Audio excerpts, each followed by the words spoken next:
Welcome to a live episode of Surviving the Survivor. We bring you the best guests in all of true crime. Don't forget to subscribe and smash that like button. Here's your host, Emmy Award-winning broadcaster, Joel Waldman. What's up, STS Nation, and welcome to another episode of Surviving the Survivor, the podcast that promises to bring you the very best guests in all of true crime, not just a tagline, but our reality every single day. And again, today, another special show.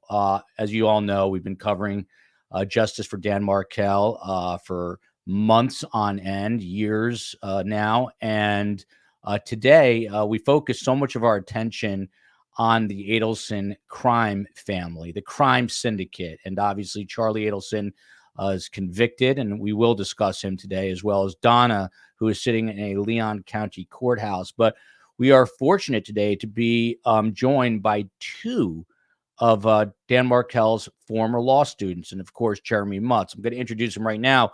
You know Louis Baptiste, bottom left-hand corner.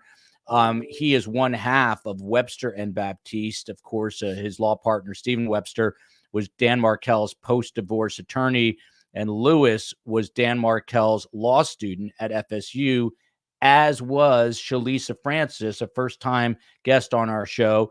She is a graduate of Florida A&M University in Tallahassee, where she received both her business degree and MBA. She's also a graduate of Florida State University College of Law. And as I said, one of Professor Dan Markel's former law students from his earlier years at FSU. Her legal experience includes employment law, personal injury defense, and contract law.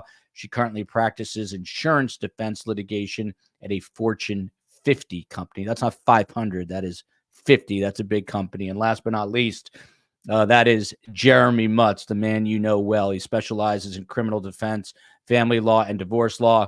Jeremy has strong Tallahassee ties, having attended FSU School of Law, so 3 FSU law school graduates here. He also worked in the state's attorney's office, and he's also an author, and we'll have him tell you about his books in a little while. But we are, with Louis at least, a little bit short on time because Louis teaches a class. He is the professor as well as a law student. But I'm going to, as you always do, you start with the women first. Shalisa, take us back. What year were you at FSU? When did you first encounter Dan Markel?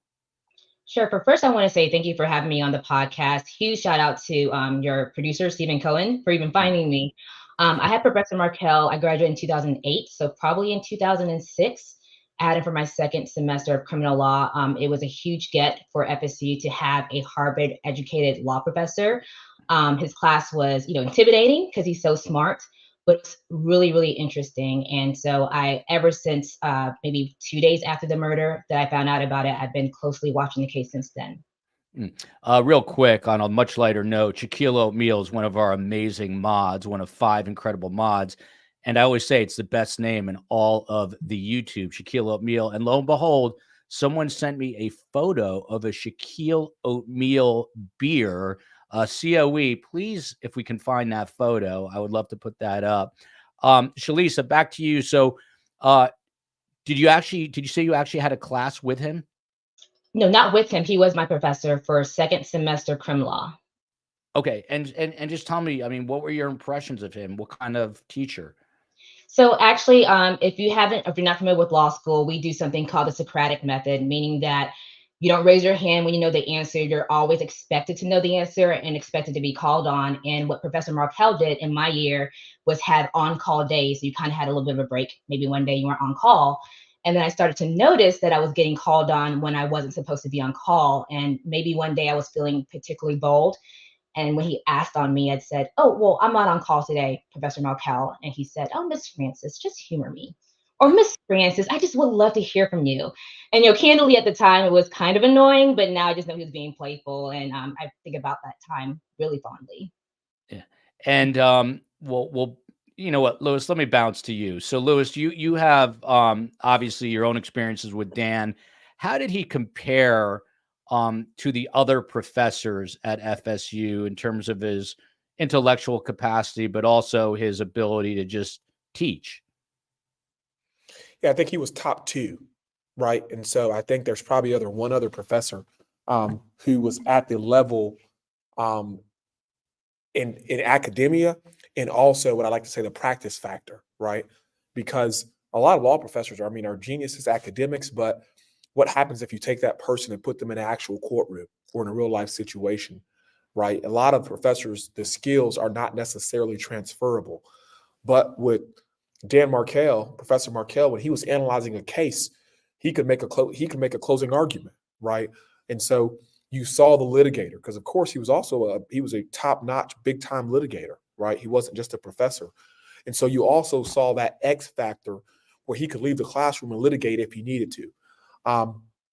And like Shalisa says, you saw that in classes, the way that he pushed his students, the way that he called them, the way that he forced you to analyze a case or ask a question or, ask you if you consider this. And if you did, expound on it. And so he was respectfully challenging, and it's not always comfortable to be challenged in law school, even though you expect it. It can sometimes, be annoying, but he did it in a way where you didn't feel belittled, right? And it's so often as law students, we're young, we're naive, we're fresh.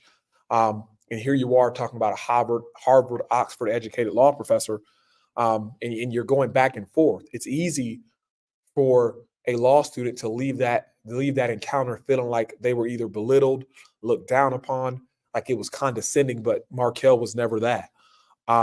It was always discourse. It was back and forth. It was, I like to call it legal tennis, right? His class was legal tennis for the steady back and forth. And you walked away a better player. That's an interesting way to put it. Lewis only has about 20 minutes. So I'm going to bounce back to him. You're teaching a class. I don't know if you care to share what you're teaching, but I'm just wondering if when you're in the role of teacher, if you invoke or think about Dan Markel and the way you approach teaching. All the time. I think that, so I teach a intro to litigation class at FAMU. My class is, 20 to 30 juniors and seniors, maybe one sophomore every other semester. Is my probably 5th semester teaching, being a professor here. And I walked away with Professor Markel's class with obviously I learned criminal law, but more importantly, I think that he focused on critical thinking and how to critically think about a case. And as a lawyer, any one of the panelists will tell you, our most important skill is our ability to critically think, right? Better than our skill to advocate or write. It's the idea that we can critically think. And so Markel pushed students to critically think. That's what he did. And so in my class, I tell my students the most important thing you're going to learn in here is critical thinking. It won't be about how court goes or how trial is or how, what to expect in a tort case or a contract case. If I can help you or enhance your critical thinking, then I've done my job. And so, and Markel, more than anything, he enhanced my critical thinking, right? And that's important because he was a criminal law professor, right? That was his area. But his ability to teach you critical thinking wasn't limited to criminal law, right? You take those skills and they're transferable to every sector, every field, every division. And so, hey, if I can be half, 50%, of the Professor Markel was, then my kids are well served. My students are well served. Well put. And those kids are on the way, I bet. The real kids. I'm waiting for that, Lewis. Maria Lebrecht here says you should have Peter Tragos from the lawyer Maria, you got to watch our show. He's been on. We've had the lawyer, I know the lawyer, because he's been on the show. Canada always in the house. Jeremy Mutz, you and I have maybe 2 or 3 years on Lewis and Shalisa. We got a couple years on them. He was obviously, Dan Markel was not at FSU, I don't think, when you were there. About 2 years later, 2 or 3 years later, I finished. Yeah.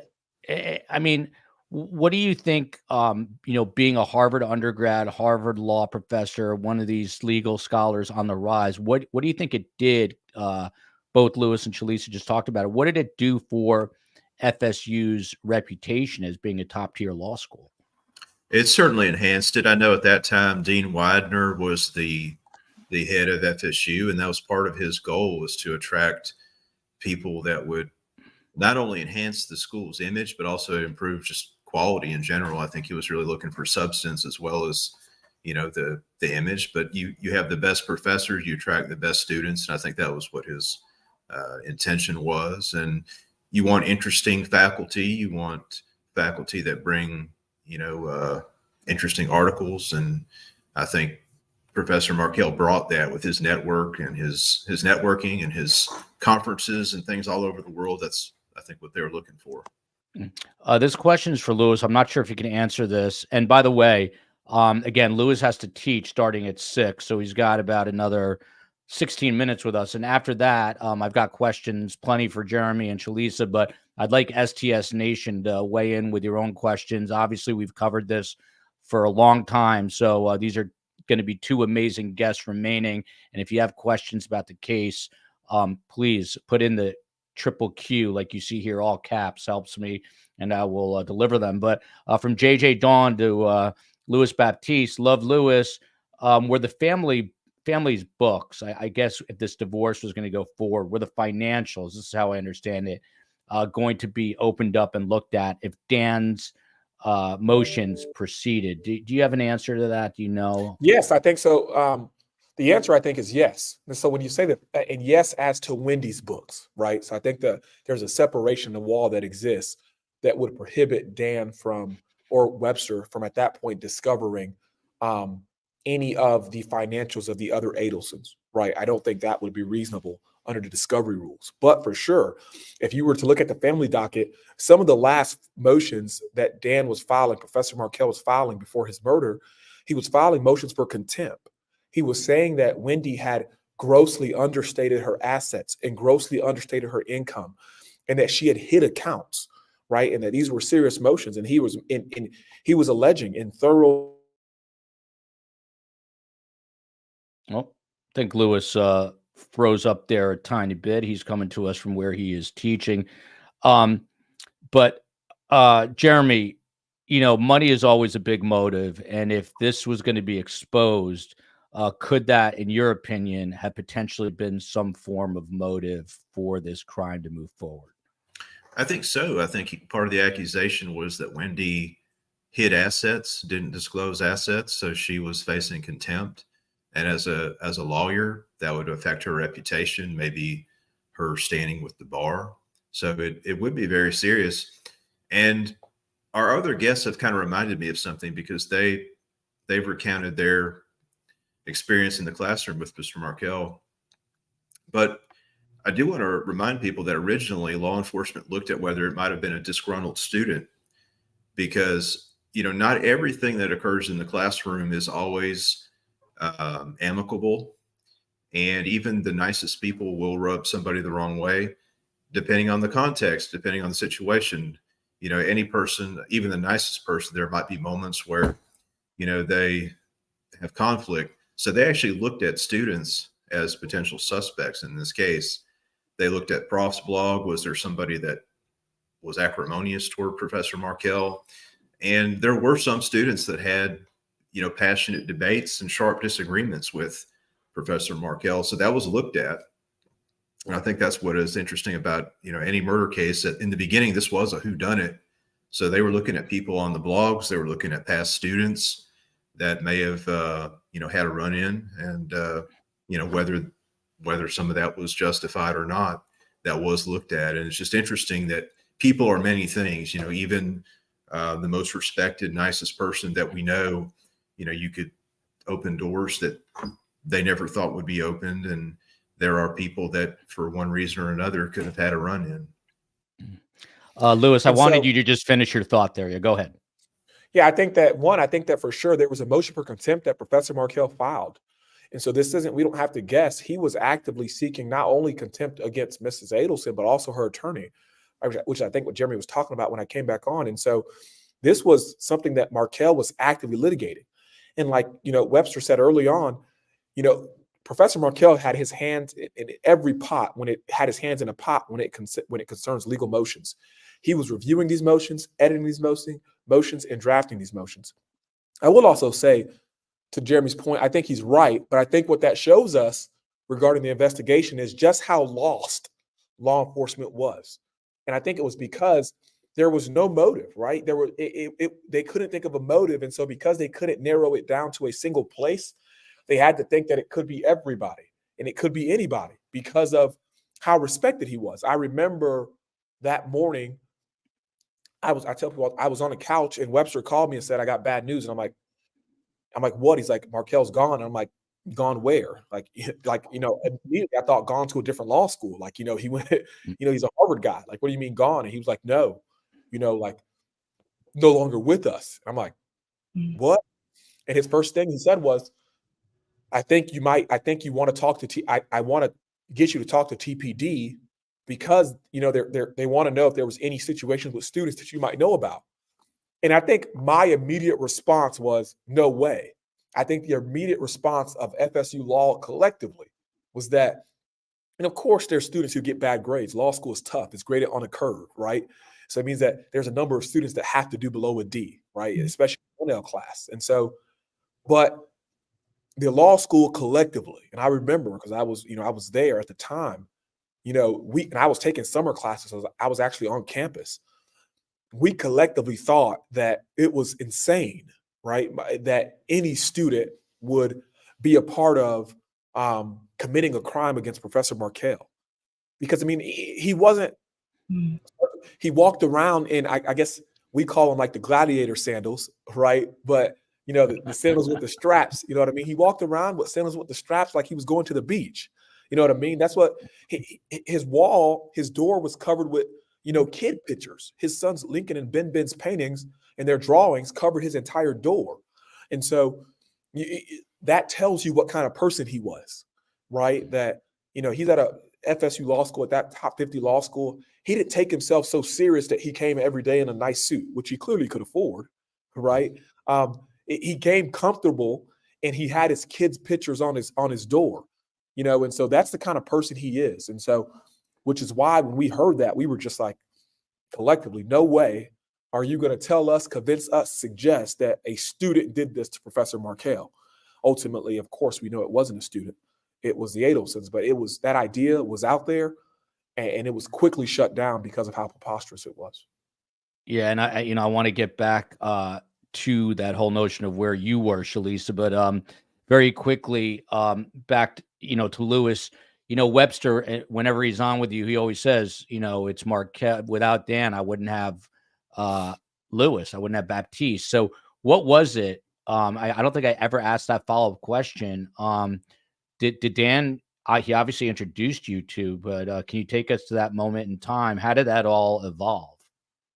And so I can tell you, being candid, I had a bad semester. Somebody asked what IRAC was. I now know it was issue rule analysis conclusion. I did not know my 1L semester. So I walk in to my 1L semester and I do horribly. You know what I mean? I do just good enough to not be on the list of at-risk students, right? FSU has a list. I do just good enough to not be on that list. And so, because I didn't know IRAC. And so when I go to my second semester, like Shalisa, that's when I took Professor Markel. Obviously, I went to my law professors because you don't get your grades until December when you're home. And it's blind. So it's anonymous grading. There's like a bags number. And so when I get back to law school, I'm like, hey, professor, you clearly messed up because I did way better than this score. I'm not sure what paper you graded, but there was a mix up in the numbers. And so they were like, no, there wasn't. You just did it IRAC. All right. And so you didn't spot the issues of rules, analysis to conclusion. And so I go into my second semester with Professor Markel. And to be honest, I have a chip on my shoulder, right? Because I believe that I'm an intelligent guy. I graduated FAMU with honors. And now I'm at FSU and I'm the opposite of honors, right? And so I'm at the bottom of the class. And so I have a chip on my shoulder going into my second semester. And so I'm challenging Professor Markel, right? I'm pushing. I'm like, no. First semester, I was way too deferential and you guys gave me C's. And so now I'm going to get into it, right? And maybe this is, and so I say that story to say that was my state of mind going into that semester with Professor Markel. Just like Shalisa says, he has, it's, Socratic method, you get called on, but more often than not, I was raising my hand. Like, if every other class, if not every class, I was raising my hand. It got to the point where he'd be like, Lewis, we're going to get to you. And then I keep my hand up, like, get to me now. You know what I mean? And so then we'd go back and forth. Obviously, I've said before that Professor Markel was a big believer in retributivism, right? Which is the idea that you should be punished for the crime. Despite the rehabilitative nature of it, you should be punished for the crime. I am a big believer in utilitarianism, right? The idea that you should only punish somebody as much as it's going to teach them. And so we were disagreeing. And these are theories of criminal justice, right? These are the theories that our criminal justice system is built on. And so we were arguing. And I remember one class I told him, I said, Professor Markel, the Department of Corrections doesn't do any correcting, right? And I was out of turn. It wasn't my time. I don't even think he called on my hand, but he didn't call on me, and my hand wasn't up. Excuse me. But that was me. I'm not going to sit back. I'm not going to sit back and be quiet and get a C. And so honestly, I tell people all the time, I did not believe he liked me. I didn't, because we went back and forth. And I said, Professor Markel, I think you're wrong. Now, here's a 1L law student, brand new, a C law student, if I tell you the truth. And I'm telling a Harvard-trained law professor, you know what I mean, former corporate lawyer, that you're wrong. Retributivism is wrong. Your theory on the criminal justice system is wrong. And I'm telling him that just like I'm telling you. And I leave that class, I get my grade, and I'm like, it's my first A. And I'm at home because I didn't get a 1L job because, again, I told you guys that first semester was bad. And so I didn't get a 1L job. And so I'm at home changing oil on a 2002 Ford Explorer. I'm changing the oil, and I get a call from Stephen Webster, and he gives me a job. You know what I mean? On the phone call, no interview. Obviously, now we're partners, and it changed my life. But I said, you calling for me? He's like, yeah, Professor Markel told me I should call you. And he got me a job, a career, a firm, a practice that supports my family, all from what I believe to be from us disagreeing. But I'll stop after I say this. It shows you that even though I was a 1L professor telling this Harvard-trained educator that he was wrong, he still had enough respect and enough compassion and enough humility to still give me a job when he could have dismissed me, could have gave me a bad grade. You know, instead of he gave me the best grade I had to date and changed my life in the process. That shows you the quality of the person he is when I was calling him wrong. And so, and he wasn't wrong. It's a matter of opinion. It's not a right or wrong at all. And so that was Professor Markel. Very well said. I know you're going to have to jump, Lewis. I don't know if you can hang on as long as you want. Shalisa, I am not going to ask you your first semester grades, but I bet you they were better than Lewis's. I bet you. I bet. KO Las Vegas here. Oh, look at this. I was literally just about to ask this question. COE, are you like purposely messing with me here? Lawyer thoughts, your thoughts, Shalisa, on whether Dan's filed motion to restrict Grandma Donna's unfettered access to the boys would have been successful. So there were all these motions, ahead of the murder, and one of them was to completely limit these visitations. Do you think that had a chance? And like the money question, in your opinion, do you think it could have potentially been motive? I mean, well, to go to the second question, yes, I do think it could have been motive. I will preface my opinion with the fact that I have not practiced family law and criminal law on purpose. But I do think that wholly or restricting access permanently would be kind of difficult to do. But I will allow, Jeremy Mutz or Louis Baptiste to clean me up on that. But I absolutely do think it was motive, for sure. And Louis, since I know you're going to bounce in a second, and then we'll get to Jeremy and Shalisa in depth here. Lisa White, did Dan, previous students, ever see or meet Wendy? Did Dan ever mention her to you, Louis? I met Wendy. Wendy had a clinic where I'm Haitian, and Wendy had a clinic where she went to Immokalee, Florida, to help H-2B workers, right? Workers who are here on temporary visas to do agricultural work, where she helped them to make sure that the farmers and the big companies were respecting their rights. And she took a group of law students to Immokalee, Florida, every spring break. Her practice, or if you call it that, is human rights, right? And that's where it's kind of where she, butters her bread. And so she came to my class, and I actually was going to sign up to go with her to Immokalee, Florida for that, 1 week spring break trip. But something came up and I couldn't, or I had something else to do, so I couldn't. But I remember her coming to my class, appearing to be, I thought of her as a nice person. You know what I mean? And And so when I found all this out, when I was talking to Webster about it after, it was insane. And to see your second question, let's have 2.5 more minutes. 100% his motion to restrict Donna's rights was a chief motivator, right? And if you think about it, we know Donna now. Then we didn't know who this person was, right? It was just the person behind Wendy, right? We didn't know Charlie. We didn't know who Charlie was, but now we know. And so everything we know about Donna and we've learned over the past 10 years is that she was in control. And if she wasn't in control, it was a problem. She was in control of Charlie's life, directing him, even though he was a grown man making hundreds of thousands of dollars. She was for her daughter. If we know she sent a message, she's of Jewish faith. She sent a message suggesting that Wendy put the kids in, outfits that would offend any reasonable person, right? And so we know what happens when Donna loses control. And if Professor Markel's motion had gone through, she would have had no unsupervised contact. We have to understand. In the most recent jail call with Charlie, when Donna's talking about taking her life or fleeing, she's talking about getting things set up for the boys, right? And so we know that. And so can you imagine what she must have gone through when she read that motion and figured out that Professor Markel wanted to stop her from having any access to the boys by herself? I imagine that it must have been rage, and fire and anger at insane levels when she read that motion. And more importantly, when she realized that who the judge was. I practiced in front of Judge Hobbs. I know Judge Hobbs well. Judge Hobbs is the kind of person that would have considered the motion. She would have considered the fact, and at a minimum, she would have admonished Donna. And so 100%, it was a major, major factor. Lewis, final questions. I know you got to run. A lot of people say, what can I do to honor Dan Markel? People always say justice for Dan Markel. If someone wants to honor Dan in their own small way, what advice do you have for them?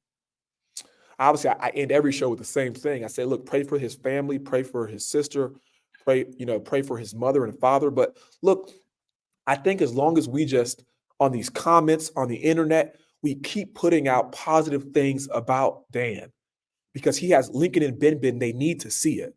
They need to know that their dad loved them more than he loved his accolades, more than he loved the law, more than he loved his degrees, more than he loved his Harvard education. He loved his two boys.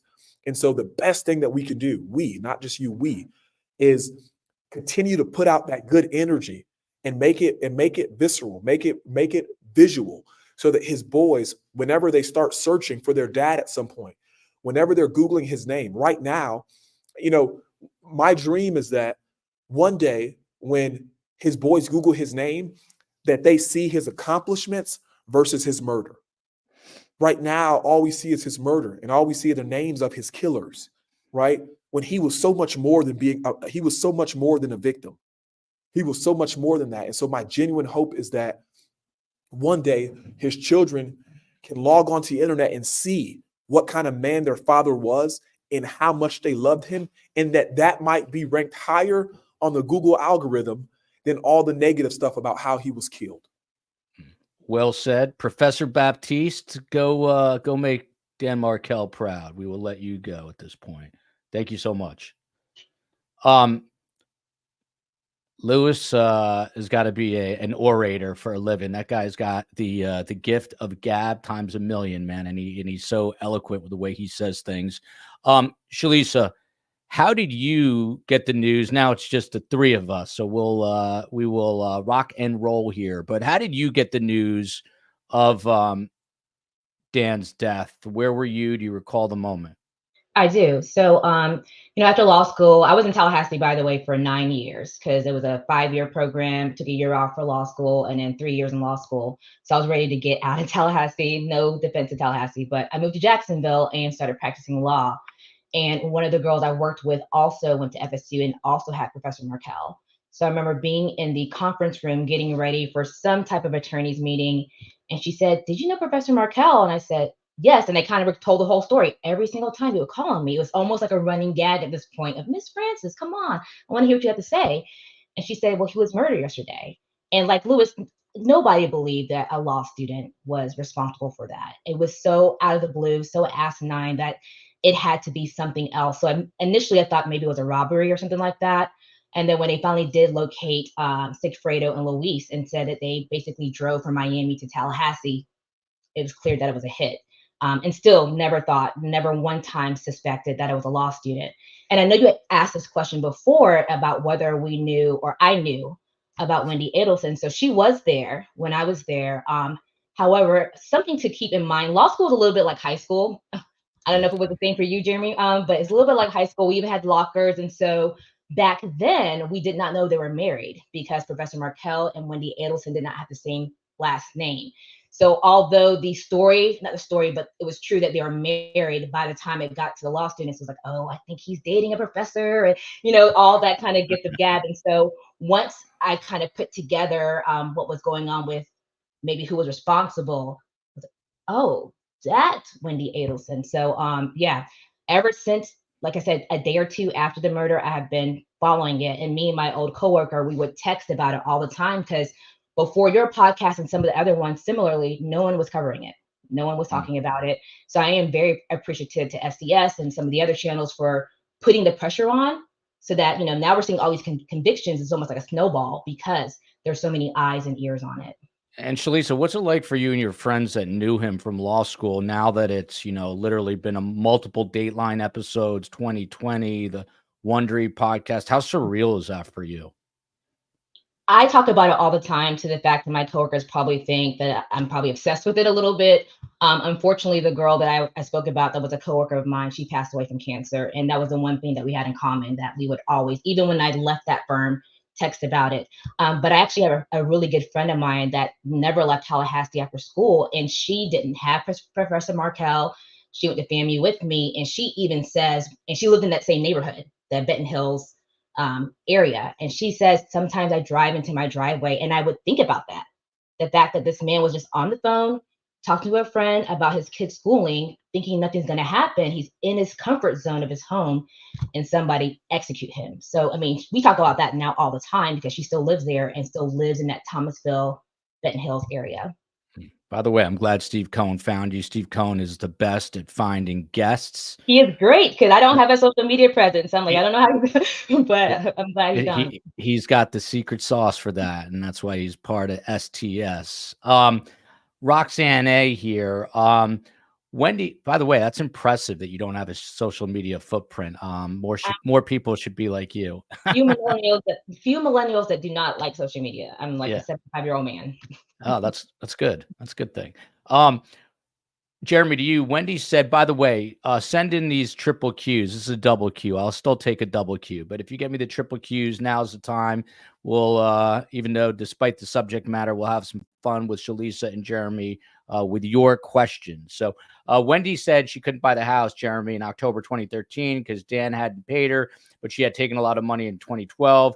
Can that account for anything outside of immunity? There's always these questions about Wendy's immunity. Can you sort of define it from a legal sense? Because the state subpoenaed her to testify, the state compelled her testimony, her appearance at trial. She has use immunity.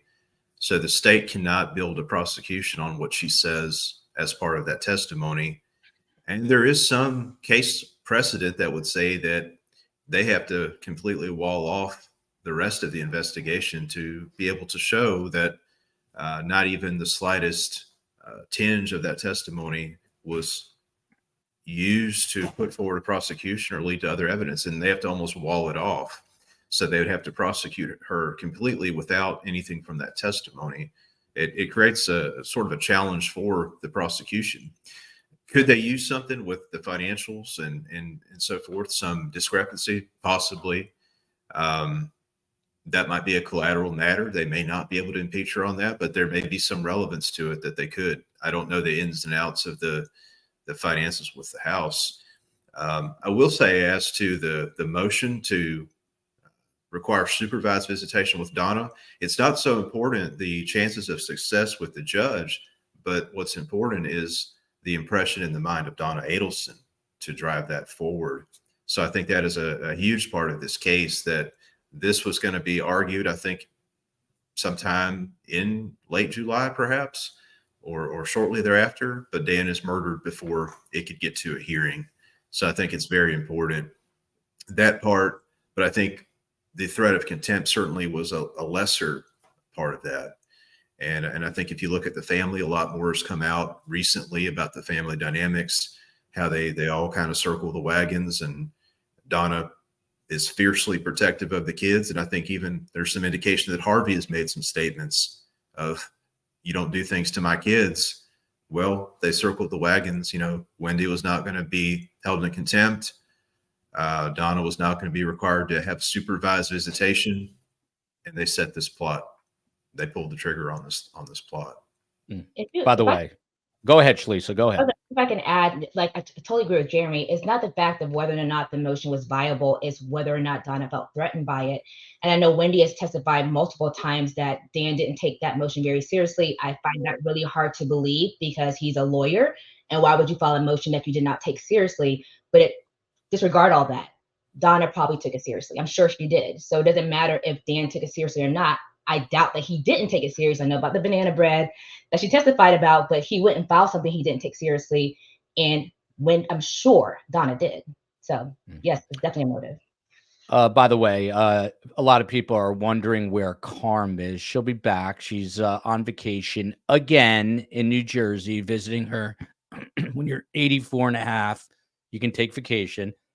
She's visiting her second great-grandchild. I'll post some pictures on Instagram at Surviving the Survivor. Shalisa, I'll email them to you the old-fashioned way, since maybe I'll even send them to you in the mail, the real old-fashioned way. I don't think my kids know what snail mail is. The second thing is, I got a tweet yesterday, not hate mail, but a hate tweet saying that I talk too much.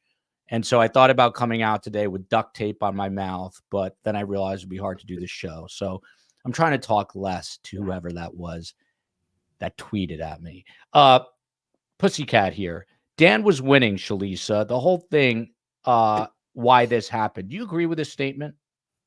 I mean, I watched some of the interviews that Stephen Webster has done, and he has said, and that was his attorney, that he absolutely was winning. I mean, one of the main things, I know Wendy, her testimony is a little bit all over the place, so it's kind of hard to nail it down.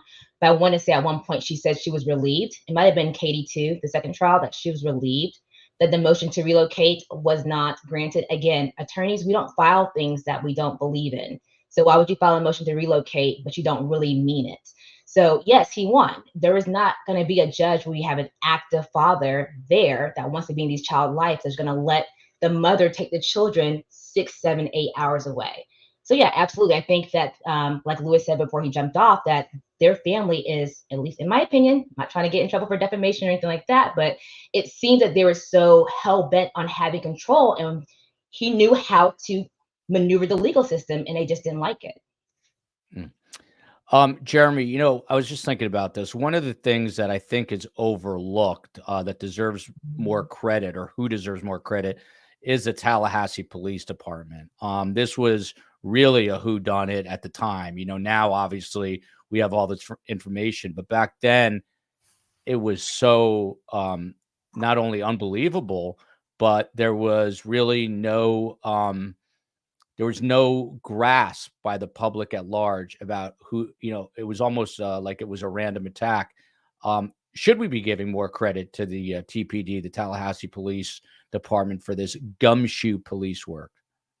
Oh, I think it's an extraordinary investigation to pull bus camera footage to try to find out what cars were following Dan or just in that area, to do all the information, cell towers, to even get the SunPass data that showed the car coming up from South Florida. It's just an incredible investigation, very creative, everything you'd want law enforcement to do. I mean, if I were murdered, I'd hope they would do such an investigation. In my case, that's textbook of what you'd want them to do. The FBI, of course, as well, did a tremendous job with the bump and just staying on this case, because they didn't stop with the initial obstacles to the case. And I've talked about that before. The state attorney at the time didn't want to approve the initial search warrant, the original probable cause and arrests. Well, the FBI just continued to work and had an undercover operation. To me, it's incredible. Anything you might want to see in a true crime special, they did it in this case, and to their credit. And I think at the beginning, and Shalisa touched on this in terms of somebody that would pull in their driveway and think about this, it had that level of shock to the overall community back in July of 2014, because the public truly did not know who this was.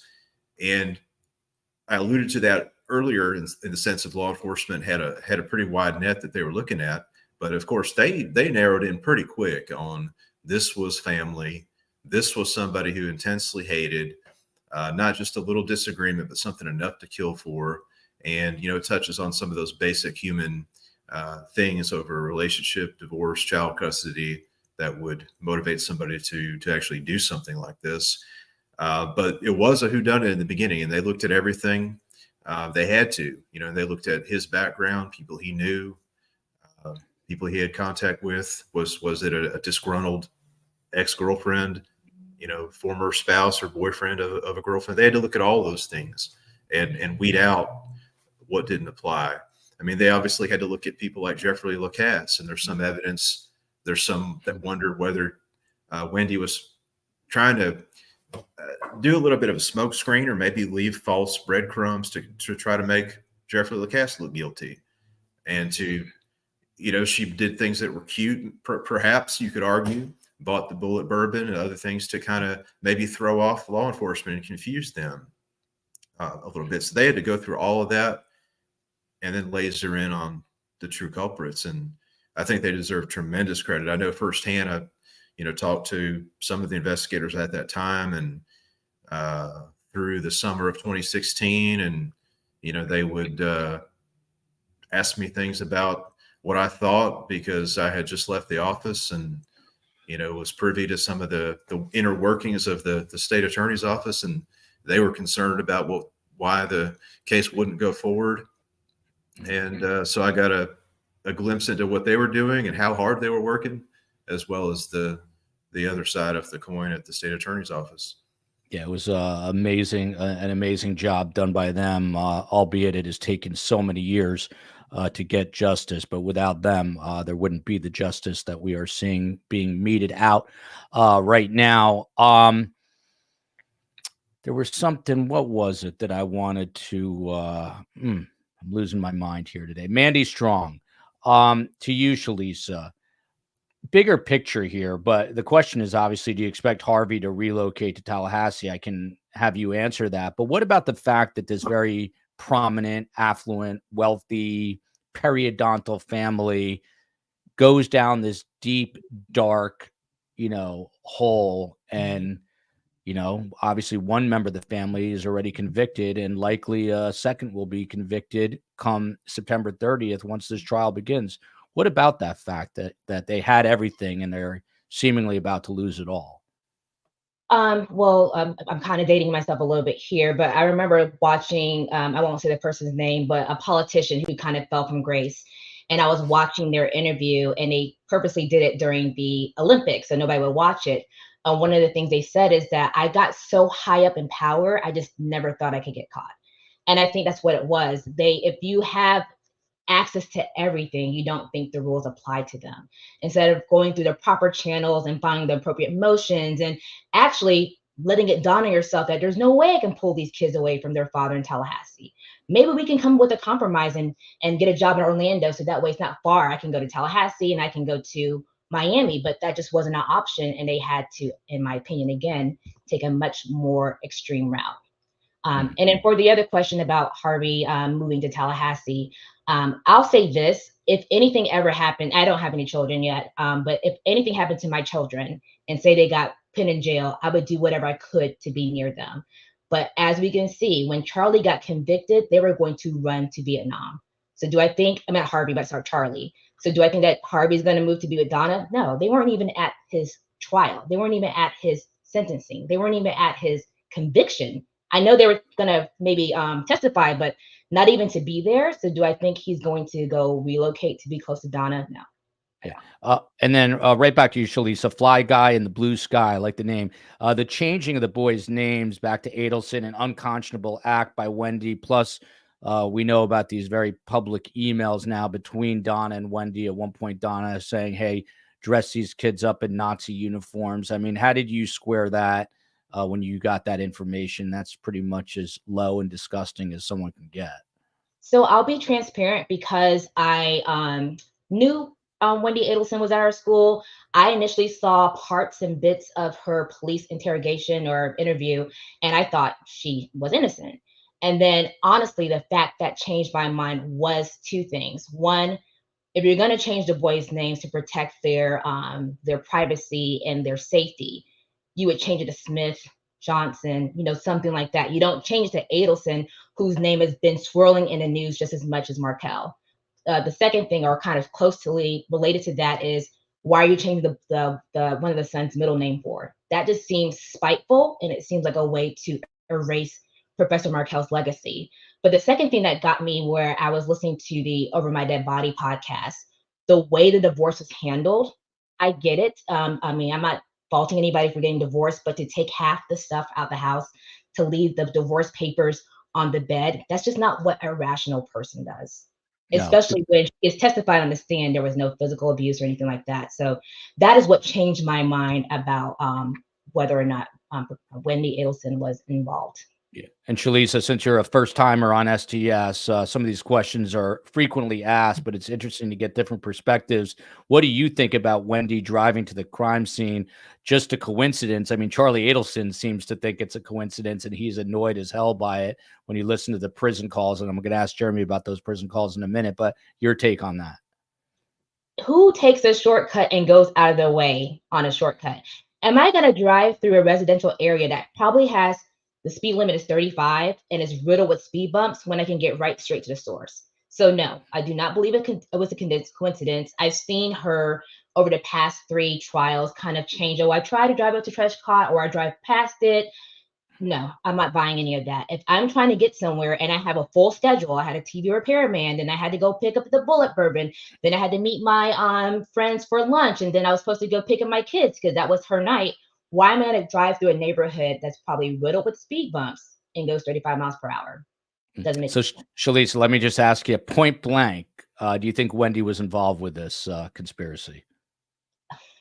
I come from a very tight family. And this is how I'm coming from this perspective. My family is very tight. I talk to my mom all the time, my dad, my sister. There is no way that they were going to plot something on my behalf and I didn't either okay it or know about it. There's no way. There's no way that even if I didn't know when it was happening, that over the 10 years that I didn't know within 10 years. So I know she's testified, hey, my attorney told me not to talk to them about it. Okay, but what about from 2014 to 2016? You mean to tell me you were never sitting out there drinking some Prosecco and asked your mom, hey, come on, did you have something to do with it? You just, nope, my attorney said I can't talk about it. Well, I'm not buying it. I'm not buying it. So I just don't see how, because it doesn't just affect Wendy, it affects her children.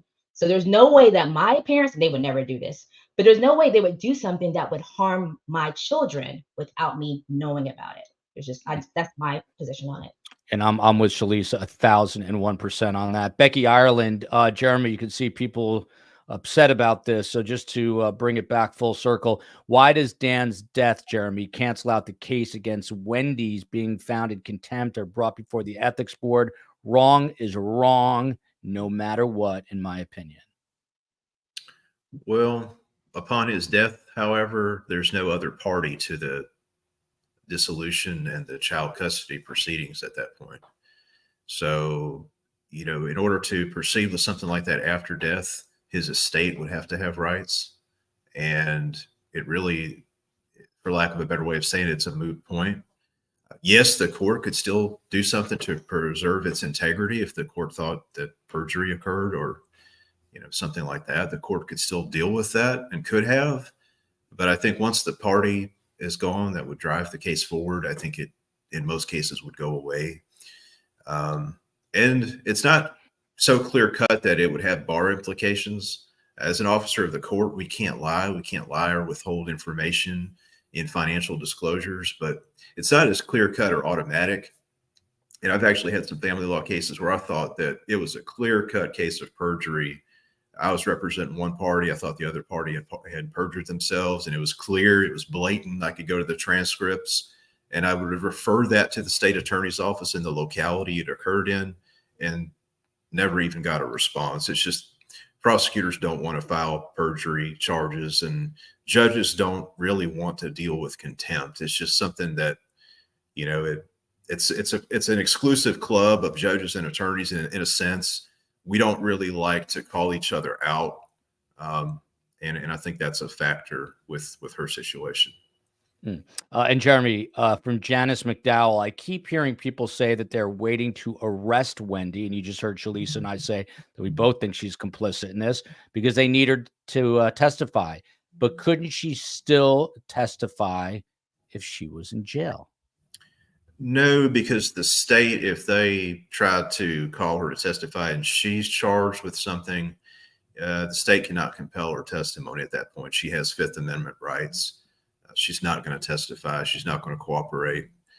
As it stands now, they may still need her, as they have in the previous cases, to essentially authenticate certain exhibits, the emails, the family law case file, and they still may find some utility in calling her. So, you know, that would be a reason not to charge her at this point. You know, I think originally I didn't want to think she was involved in it.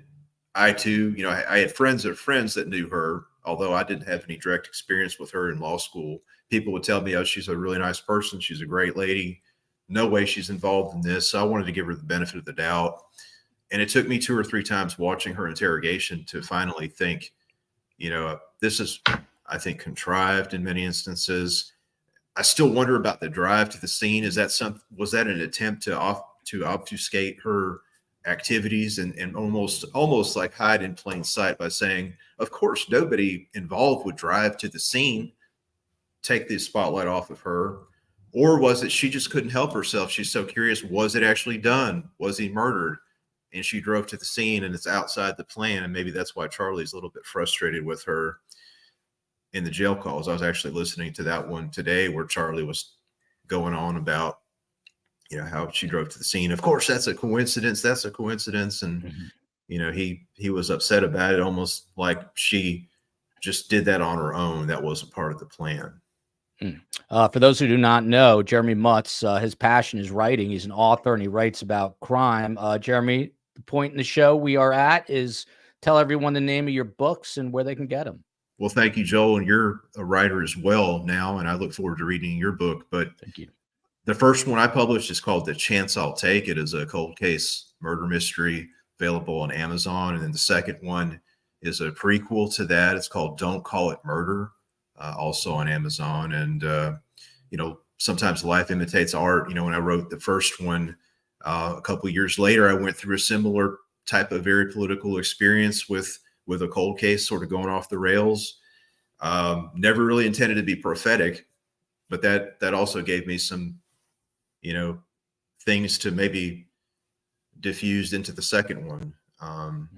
Even though they're both fictional, they're not based on any real case. I like to think they're infused with a lot of real things that happen in these cases, and indeed happened in Markel, where it took all these years to get to this point. To the FBI, TPD, and Georgia's credit, we're at the point that we are today, and hats off to all of them. By the way, this is the point in the show where I will get the hate mail and people will tell me not to talk too much, but it is official. Carm and I are recording the Audible version of our book in a studio in Miami beginning Wednesday. And let me, when she gets back from her vacation, she already told me that she has a quote unquote dry mouth, which I never knew until I told her she was about to do this. She then pulled out her dry mouth spray made by Biotine, which we should be a sponsor of, or they should sponsor us, I should say, and was throwing excuses out at me. Now, Carm had to read an ad for something that you guys will soon hear about, and it was about a 10-second ad. And let's just put it this way. By the end of it, Carm and I were almost throwing down. We needed an octagon, and we were really ready to go at it. She made up to it for it by buying me a fire blanket, which I've never heard of this in my life, but she bought me, which is sitting in the front seat of my car and will probably sit there until there's a fire in my house and I won't have the blanket, but eventually I'll bring the fire blanket into the house. But my point is this: how are Carm and I going to read 80,000 page book, and we have to do it quickly? Please send me strength. Black Widow, local honey, and a shot of clear tequila. You know what they told us is the trick? Eating a green apple. It takes the moisture out of your mouth, but simultaneously moisturizes. It takes the saliva, but moisturizes your mouth. So I will try, get a carbon monoxide. I do have a carbon monoxide. Thank you, Mommy Black Widower. You're my Irish mother. Shalisa, this comment is making me kind of laugh. It shouldn't, but I'm going to throw you under the bus right here. Not to be gross, sorry for the visual, but will Donna be allowed conjugal visits with Harvey? I don't think there are conjugal visits. Do you know, in the state of Florida? Someone told me there are no conjugal visits. Do you happen to know this answer? Jeremy, do you know, the first thing that comes to mind, unfortunately, is that scene from Arrested Development where they had conjugal visits and Job couldn't take it, but that's the only thing I know about that. And Shalisa, I don't know if I don't know how people have different levels of quote unquote obsession with this, but have you listened to the jailhouse calls? What are your general impressions of them? It seems like two people who are in denial about what's happening. I forgot, it was one of your guests that said they have convinced themselves of their truth and absolved themselves. And I can almost see how they would think, well, Dan forced us to go this route. One of the things I did listen to was the interview with Attorney Rashbaum, and thanks for doing that. I thought was very enlightening. And I think he's a good attorney. I think he did the best with the facts he had, but one of the things that was really perplexing to me, and still that's never kind of fleshed out in the jailhouse calls either, is why did they want the extortion or double extortion theory to be a surprise? I don't understand that to me, because the whole double extortion thing is that I am a victim of a crime. And once Katie, Luis, and Sigfredo were arrested, you didn't say anything.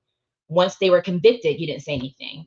And so you didn't say anything to your sister. So why would you want that to be surprised? So I think the reason why that theory is so not plausible is when you if I'm believing this extortion theory thing, when all of the negative elements were away from you, you still never said anything about it. You didn't say anything to Markels, who've been looking for justice for the past almost 10 years at this point. You didn't say anything to your children, your sister, who that's the father of their children. I mean, it just doesn't make any sense. So I was actually really interested at that one comment that they wanted it to be a surprise, because that just actually makes the theory much worse than it already is. Yeah, 100%. What do you think about that exchange where Donna, it's the so-called hot mic moment, where she basically says she's getting advice from Dan about fleeing the country, and that is presumably Dan Rashbaum? That really complicates the case, because, as you know, he could be potentially called as a witness. What kind of curveball is that in this entire saga that's ongoing? Well, I want to say, after I watched the interview on your channel, that he didn't deny that was the Dan they were referring to. Right. So, he read a prepared statement on that. And I can understand that. He probably, as attorneys, you can go to the bar sometimes and get, advice on certain things, like the ethics hotline. But again, I'm not a criminal attorney, but I can see how that can complicate things for the prosecution if they had to call Dan to the stand, not to make that be a bar. And I don't think they would want to delay the trial any further. So I don't know how much far they're going to go with that, but maybe Jeremy could, again, clean that up. Yeah. That would be my guess. Go ahead. As well. Yeah. That's what I would think. They would want to muddy the waters with that. The case is strong already against Donna. Mm-hmm. That would just open up to, attacks and other things, ultimate appeal on the case. And at the end, we'll get to the appeal that Charlie is working on with his attorney Ufferman, who's apparently very excellent attorney, a very excellent appellate attorney. Janice McDowell, and this is back to you, Shalisa. Does the panel think that by Wendy and Harvey not showing up in court is any kind of consciousness of guilt? If they're innocent, what are they afraid of? Obviously, in a legal sense, it's not consciousness of guilt. But what did you make of the fact that Charlie sat there all by his lonesome. And again, I think that's why the extortion theory just falls flat, because you're talking about a close-knit family. And according to Charlie's own testimony, he told Donna pretty early on, he just couldn't keep it to himself anymore. He told Donna that I'm being extorted. So again, I'm not a mother. I hope to be one day. But if my child is arrested in April 2022, and I know the truth that he was extorted, I'm screaming it from the mountaintops. What I'm not going to do is let my child, even though he's a grown man, but I'm not going to let my child sit in jail for 1.5 years when I know the truth. And even though I didn't want to testify, because maybe, for Fifth Amendment reasons, I'm going to at least be there when the verdict is read. So again, that's why it just doesn't make any sense, because you can take the law out of it, but a common sense juror is going to think like a parent. Why would I, if I know the truth, why would I let my child get arrested? If I'm Donna, forget about Katie, Sigfredo, and Luis. I don't care about them. But my child got arrested, and I know the truth, and I'm going to sit at home and let him sit there. And then when he gets convicted, I'm going to fly to Vietnam. You don't, in my opinion, you don't do that, because if the extortion theory was true, you would scream it from the mountaintops, but you're not screaming it because, again, in my opinion, I used to be a civil defense lawyer. It's not true. That's why. By the way, Black Widow, who's my other mother in the Republic of Ireland, says we need Shalisa on Women's Hour at the CO. She's telling the COE that I'm going to say y'all, since it's Tallahassee audience here tonight. Y'all better come up with a name for the COE show, or you better come up with it, COE, but it is not going to be the Women's Hour. It's got to be more original than that. So sorry, Black Widow. Tattletales. Jeremy, this is an interesting comment. I do not recall this, but maybe you do. Does anyone remember hearing Wendy say Monroe Street in the beginning of her police interview? She corrected herself, but Monroe is the street where the hotel was that the killers, Sigfredo and Luis, stayed in. Have you ever come across this? I don't remember hearing that, but that's interesting. That'd be worth looking at what the context was. I remember her saying that, but I didn't know the killers were on. She said, "Oh, not Monroe Street." So I do remember her saying that, but I did not know that's where Luis and Sigfredo were on Monroe Street. Is that the Freudian slip that will eventually catch up with her? Who knows? Hopefully Georgia is watching this and she'll go back and check it out. Jeremy, you and I were talking before the show, and you told me, and you just mentioned it before, you're listening to some of these jailhouse calls still. My friend Pretty Lies and Alibi, Gigi McKelvey's been posting so many of them, specifically the ones with Bree. And I didn't know this, but apparently Judy Tsang, our friend from Asian American Legal Focus, is mentioned by name. How are you reading into all this?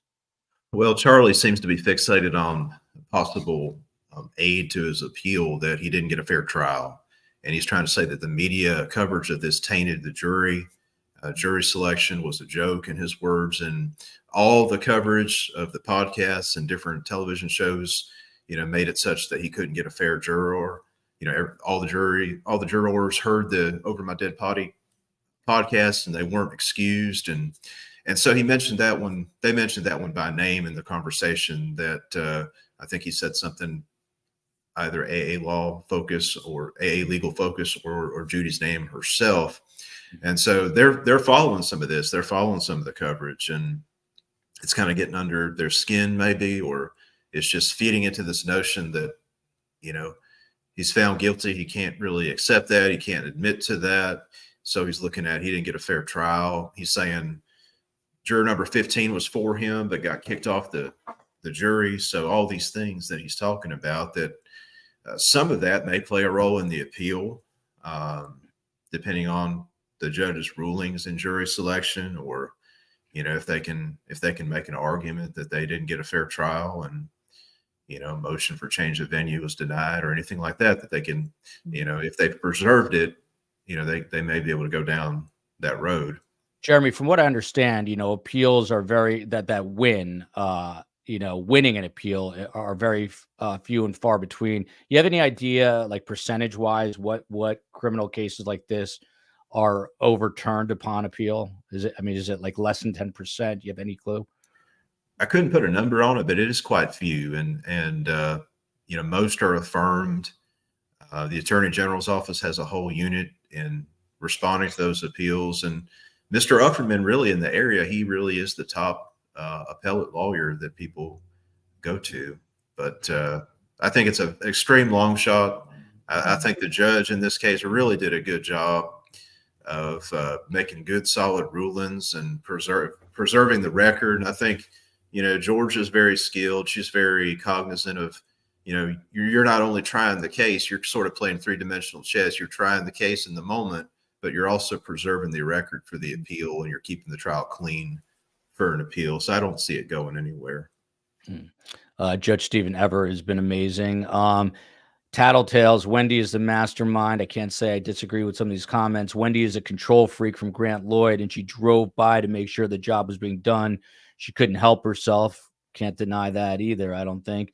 And Wendy never called to check on the kids. Shalisa, what do you make of that? The road was blocked off. Wouldn't a mother who truly cares? I mean, I know my mother would call, but would your mom call? Absolutely. I mean, I'm a grown woman, and sometimes there's a hurricane or something here in Jacksonville. She's not even that far away, and she calls. So again, I just don't see that. Even if you saw police tape, which, okay, let's buy that. But you saw police tape and you thought it was a storm, which I don't really buy that, but say it was the case, I would just at least text, hey, is everything okay? I saw there's tape around the neighborhood. Just want to check in. I was watching another YouTube channel, and they actually made a really good point that the night of Professor Markel's murder, that was Wendy's night with the children, and she had that Stock the Bar party to go to. And so, did she have childcare arranged for that? Because if she didn't have childcare arranged for that, if she did have childcare arranged for that, maybe that kind of was an indicator that she knew she wasn't going to be going to that party, kind of thing. So I forgot the name of the podcast, but I thought was an interesting point to note. I didn't know there was another podcast. I thought it was just Surviving the Survivor. Not the best one, though. who knew? Look at this. Debbie Blair says Wendy is a snake in the grass. On the last show or two, someone claimed that Wendy is watching this podcast. I have no idea, but I do know that her attorney doesn't necessarily watch this one, but I know he keeps tabs on other people's content to make sure she's not being defamed, I guess. But I think they have bigger issues than that to worry about. Nanar says, I haven't been able to get what happened to Dan Markel and the Adelsons out of my mind. Gentle hugs for all. If you want a little break from all the craziness, by the way, what's going on in this world? There have been all kinds of hacks today. There's a cyber attack and something going on with AT&T, and then the pharmacies were all down. And then Jeremy told me there was a cyber attack by Iran and Israel. That's scary. Scary, very scary. If our computers and everything go down, watch out, world. It's going to be insanity. If you want to get away from all that, what a segue here. Saturday night, 8:00. This was the COE's idea. I don't know why she has our wedding photo up. That looks like I'm trying to grab something that I shouldn't be. It's all an illusion right there. But this is our wedding photo. Look how young I was. How young the COE was. The COE, you haven't really aged, but it's going to be Ask Joel in the COE anything. I'm definitely going to have like a scotch or something in hand. Has nothing to do with true crime. Certain things I don't know if I can answer. I will also be showcasing maybe my kids, who will certainly be up, and certainly Ethel Bug Johnson and Freddie Morris Roosevelt Brown, our newest addition to the family. They will all be part of this. So there you go. Nice picture, COE. Jeremy, I overheard you talking to Shalisa, and since I'm a reporter, I wrote this down. You said that this whole case writ large, the Adelson case, may help other cases, at least in northern Florida. What did you mean by that? I really do believe that. I think this case has shined a spotlight on unsolved homicides and victims. And I think it really showed the strength of the public's involvement in this. And, elected state attorneys will never tell you that public opinion or polls drive charging decisions, but, no politician, no leader can really function in a vacuum and ignore public opinion. And I think Dan's friends, his family, people in the legal community that kept this case alive when there was no coverage of it, and certain early efforts to shine a spotlight on this over my dead body and so forth, really drove this and captured the public's attention. And just recently in the North Florida area around Tallahassee, the Big Bend region is kind of the nickname for this part of Florida. There's now a Big Bend cold case task force that has just been formed in cooperation with the Tallahassee Police Department and other agencies. So that's a very significant thing for the area and could potentially help with many other cases. We were also talking about the Allie Gilmore disappearance, I think around 2005 or 2006, that maybe that effort will help. But I think a lot of it was driven by this case and the public being involved and showing that people really cared about it. And, people cared about Dan Markel and he wasn't forgotten. And I think that, certainly motivated and gave some momentum for the state to charge everybody involved in this, or, as many as possible based on the evidence. By the way, Florida doesn't have enough crazy stories. Someone was asking about Shanna Gardner. That's in Shalisa's hometown up there in Jacksonville. We were covering that. We're doing it again. We just did a fascinating show, not because it's my show, because of the guests, about PR and how public relations can help wealthy defendants. And there was PR used and possibly still being used in Shanna Gardner's case. And I'm wondering if the Adelsons hired anybody. Joel, can you get Judge Everett on? That is a dream guest. I don't think he's going to be able to. Something tells me he won't be able to do that. But when he is dismissed of this case altogether, hopefully he'll come on. I saw him.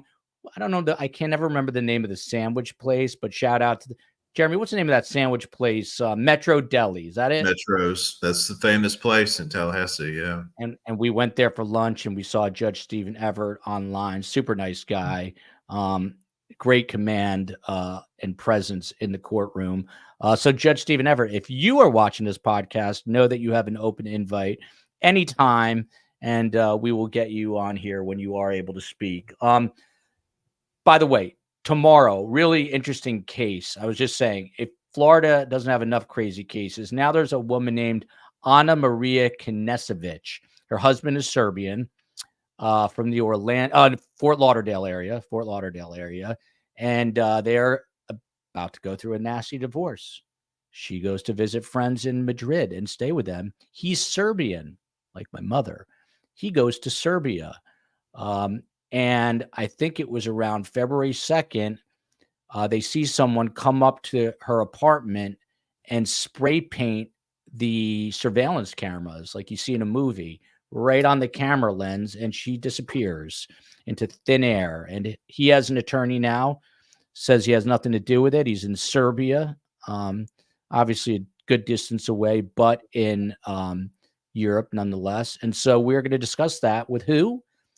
Detective Phil Waters, America's most respected detective, and Scott Duffy tomorrow, plus the week's best true crime stories. But this is another doozy of a case, and so we will be covering that. Shalisa, a couple more things, then we will wind it up.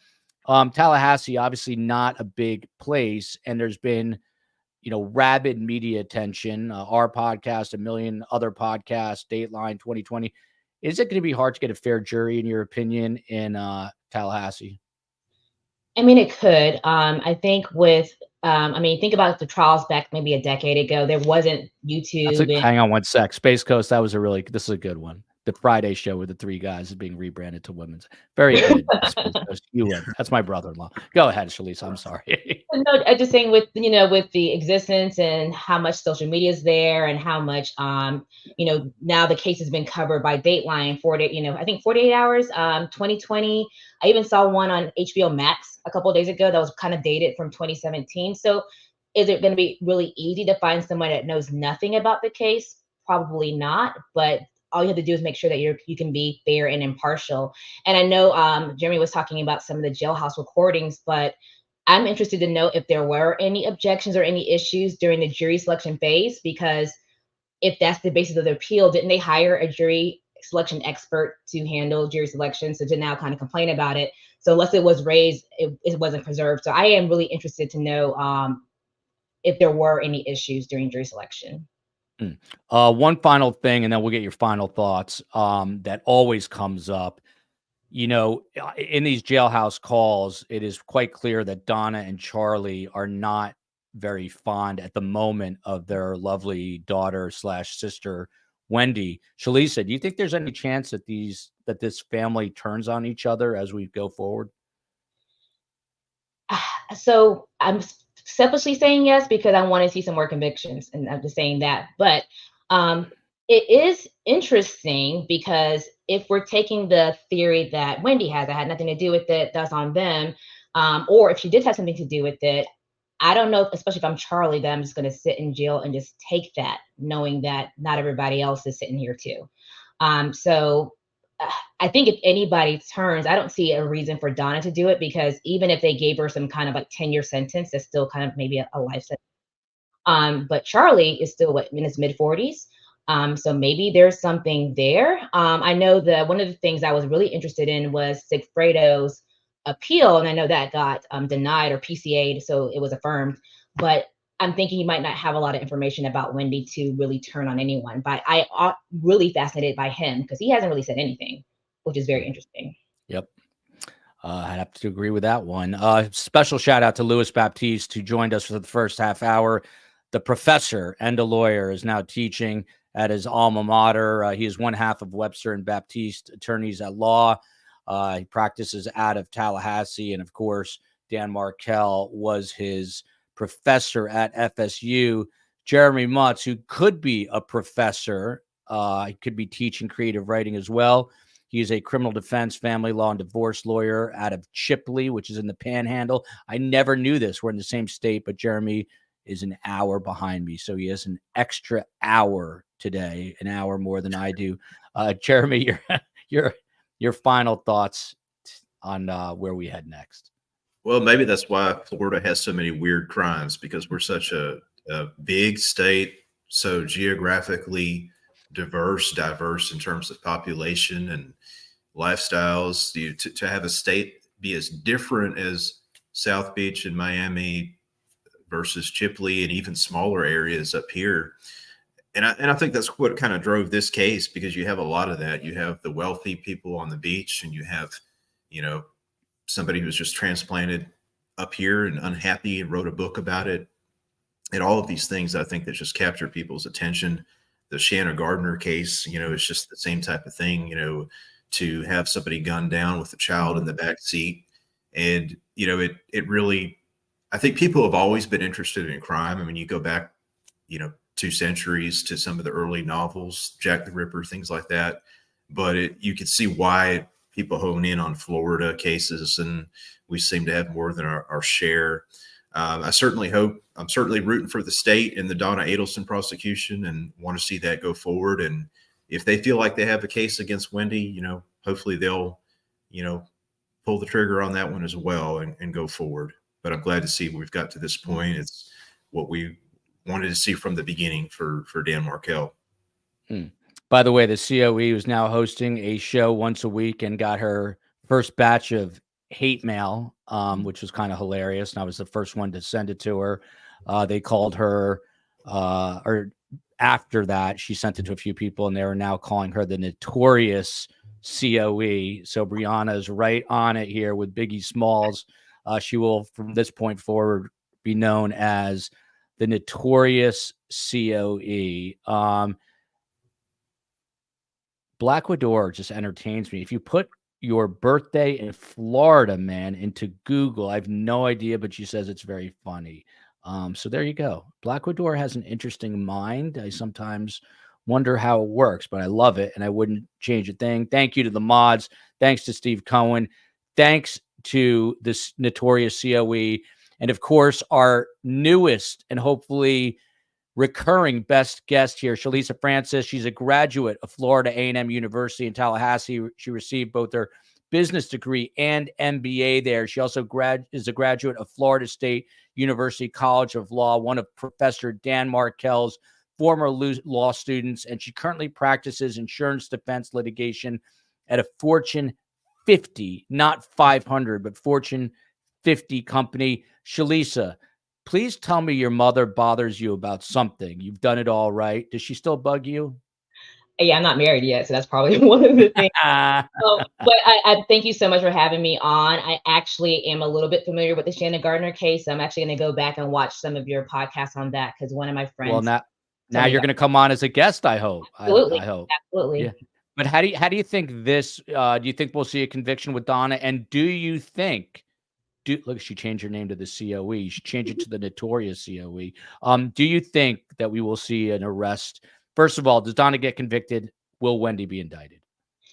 So I do think Donna gets convicted for the reasons I stated earlier. Just a normal-minded person is not going to believe that you had the key to the case this whole time and didn't say anything, especially when your child was in jail. So the reason why you didn't say anything is probably because it didn't happen.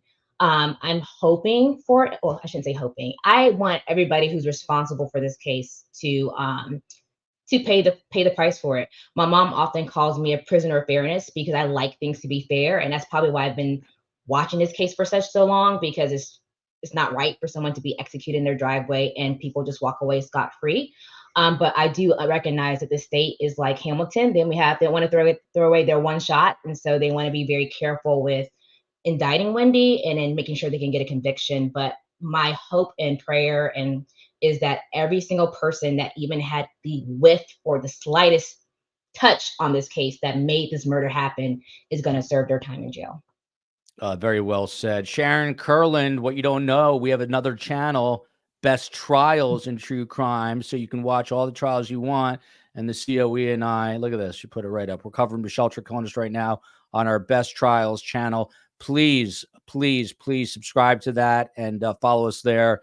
We're going to be covering Chad Daybell and a bunch of other big trials, the so-called suitcase murder with Sarah Boone. We're going to be covering that. So some yeah, it can be some interesting ones coming up. My man, Wesley John Holmes, he is an Aussie living in Tokyo. Love STS Nation. I always say best guest, better community, the best community in all the YouTube, not just true crime, but in all the world. So maybe just for that one reason, Shalisa, you should get on the socials, but we'll keep you on top of everything.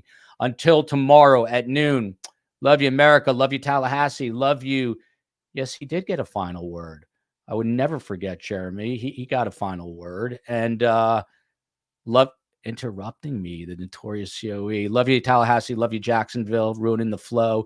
Love you, Toronto, Ontario, Canada. Jeremy, give us one more final word. What's your final word? Well, thank you for having me on.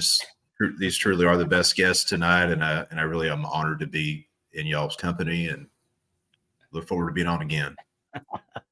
That was awkward for both of us, COE. But Jeremy, thank you. Justice for Dan Markel. Until tomorrow at noon.